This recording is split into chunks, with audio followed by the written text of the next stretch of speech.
চিতল মাছগুলি একটা একটা করে ভেজে নেব। ভেজে তারপর এটাকে উঠিয়ে রাখবো।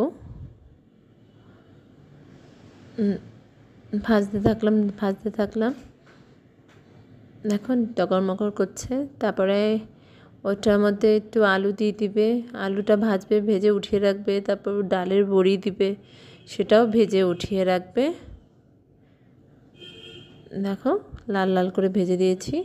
ওই আলুটা যেটা ভেজে রেখেছিলাম ওটা আবার তেলের মধ্যে দিয়ে ওটার মধ্যে কালো জিরে আর গোটা শুকনো লঙ্কা দিয়ে দিব। দিয়ে ওটাকে একটু নাড়াচাড়া করব। করার পর ওটার মধ্যে একটু পেঁয়াজ দিয়ে দেবো। পেঁয়াজটাকে একটু নাড়াচাড়া করে একটু ভেজে নিলাম। ভেজার পরে আদা, পেঁয়াজ আর লঙ্কা বাটাটা দিলাম। দেওয়ার পরে হলুদ, নুন, কাশ্মীরি রেড চিলি পাউডারটা দিলাম। দেওয়ার পরে আবার ঘুটুর করতে থাকবো। দেখো যেই ভাজাটা হবে দেন ওটার মধ্যে একটু জল দিয়ে দিলাম। আবার একটু ঘুটুর করবো।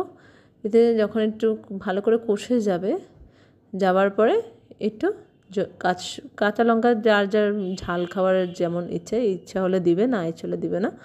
দেন ওটার মধ্যে একটু জল দিয়ে ওটার মধ্যে মাছ দিয়ে দিলাম। যখন জলটা ফুটে গেল তারপর ওটার মধ্যে মাছটা দিলাম। মাছটা একটু নাড়াচাড়া করার পরে গোটা টমেটো দিয়ে দিলাম। তারপর লাস্টের দিকে একটু ফ্লেভারের জন্য একটু জিরের গুঁড়ো দিলাম। দেওয়ার পরে একটু ভালো করে একটু ফুটতে দিব। দেওয়ার পরে লাস্টের দিকে একটু বড়ি দিয়ে দিলাম, ডালের বড়ি। হয়ে গেল মাছটা। এখন একটু ভালো করে সাজাগুজার ব্যাপার। দেখো ধনেপাতা দিয়ে একটু সুন্দর করে সাজালাম। খাওয়ার সময় এরকম করে বানিয়ে খেয়ে দেখো, খুব টেস্ট লাগবে।